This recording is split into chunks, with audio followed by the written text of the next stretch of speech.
Guys আমাদের চাটনি হয়ে গেছে, গোপাল পুজোর খিচুড়ি রান্না হবে। এই যে আমাদের ম্যাডাম, ইনি এখন কড়াইটা ধুচ্ছেন।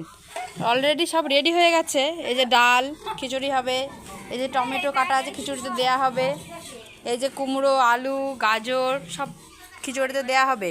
এই যে আমার ভাই এখানে বসে আছে, আর এই যে আমার মামি আমার মেয়েকে নিয়ে ঘুরে বেড়াচ্ছে। হ্যাঁ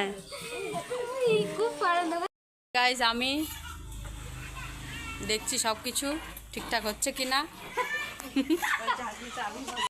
গাইস আমাদের খিচুড়ি হচ্ছে।